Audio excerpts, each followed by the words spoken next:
In Warmind, we came to the assistance of Anna Bray, who told us that Rasputin was in trouble. Hive led by the grasp of Nokris had infected the area, and something way larger was looming in the frozen tunnels beneath the surface.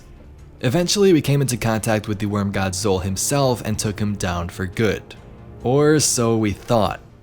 In today's video, we're going to discuss the confirmation on Xol's current state, lore stemming from the new whisper of the worm, how these old foes got revived, and much more.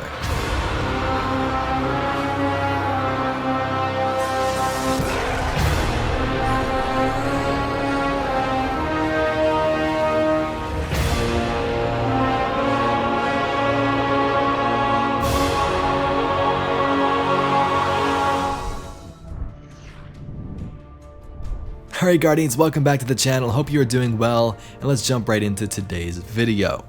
If you've been away from Destiny for a while or you just haven't played, a new quest became available called the Whisper.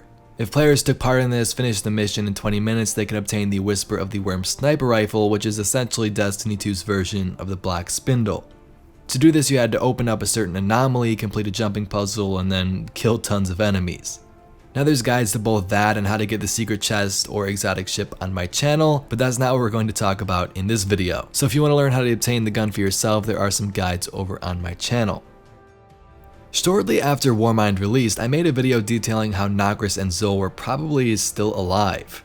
As we see in the Strange Terrain strike, Nokris exits out of an Ascendant portal. Next to him you have Xol, who is a freaking worm god, and they weren't killed in their throne worlds or Ascendant realm. So basically all these Hive higher-ups or Hive gods have a throne world where they can be killed for good. Take Oryx for example, you killed him in the last mission of the campaign, but he simply retreated to his throne world where we killed him in the raid. This is pretty much the same idea here except with Xol and Nokris. Now the only question I had before was if they even had a throne world. As we know, Nokris was cast away from Oryx, he didn't really follow his teachings, but again he is a Hive god, so who knows. But with the Whisper of the Worm, we have a brand new lore tab which clears up a bunch of this information and hints towards the future. So I'm going to read the card, then we'll talk about it afterwards, but if you like to skip over that, you can go to this point right here. A guardian's power makes a rich feeding ground. Do not be revolted. There are parasites that may benefit the host, teeth sharper than your own. Xol, the will of the thousands, perished but was not destroyed. Death is a road, death is metamorphosis, the unsacred union between destroyer and destroyed.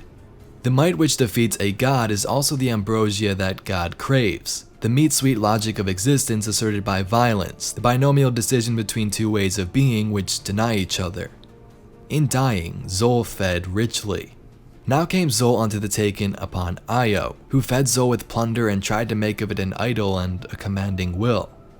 Yet Xol was bound joyously to the very logic that sustained it in its death. It wanted the sword proof, the single proof. It wanted to become a rule which divided the mighty living from the mighty dead.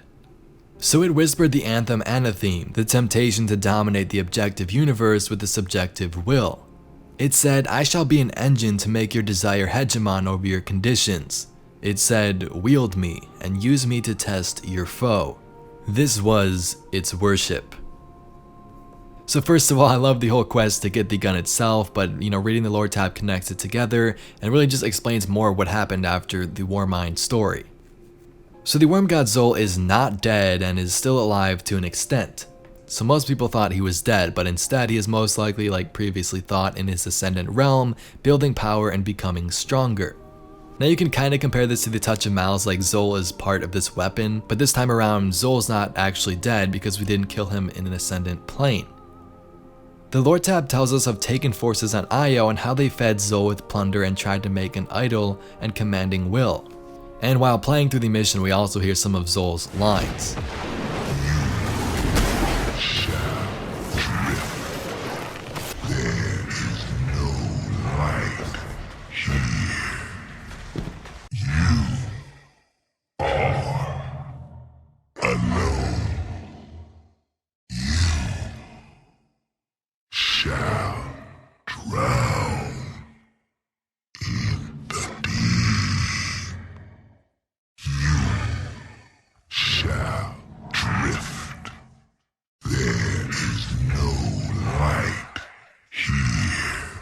Now that could just be sort of a memory or flashback with the lines, considering he only has like 5 of them, but still ties together nicely in the mission because this weapon is about the worm god. There's also these lines. It wanted to become a rule which divided the mighty living from the mighty dead.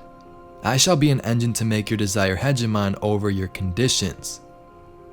So from those, it seems that Xol wants some sort of power from the sword logic. Not exactly following it perhaps, but becoming it. This could make sense because we know Nokris and Xol turned away from the ideals of the sword logic initially and fled the old ways of the hive, so if they wanted to change this up a bit, it could make sense. So essentially what this weapon is from this description, what I'm getting, is basically a way for Xol to feed his worm through our killing. And as we know, that's how the hive survive. They need to feed the worm inside of them, and that's done by killing endlessly. So by us using this weapon, killing all these foes out there, we're actually helping Xol. Another huge plot hint was with these Taken enemies themselves. Now it's no secret that something else has control over these Taken following Oryx's death. Could be Savathun, could be someone else, but we know they are still thriving out there in the universe and they are still a threat. In this Whisper mission we have the normal Taken which we are used to, but the bosses are the interesting part. Now playing this you may have recognized these guys from Destiny 1. We have Urzak, the knight we faced in the Skywatch.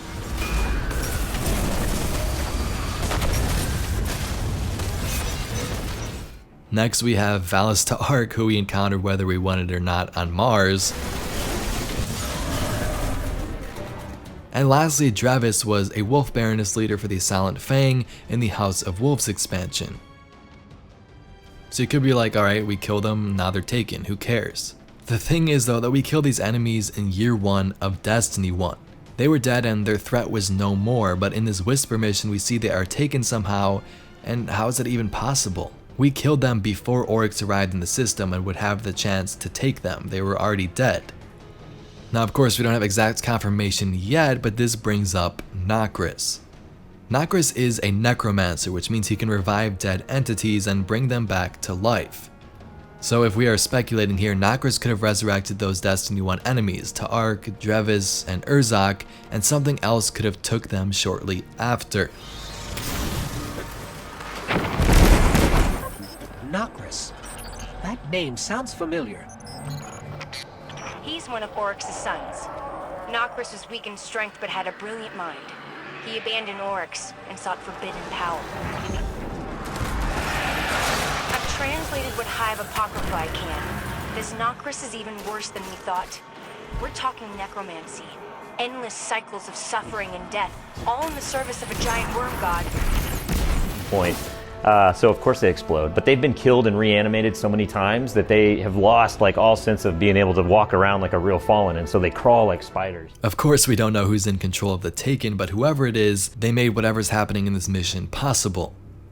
Now the best bet is probably Savathun, I'm sure you guessed that as well, given that some of the Taken in Destiny 2 are named after her, and also the Axis Mind she was gifted being Curia Blade Transform.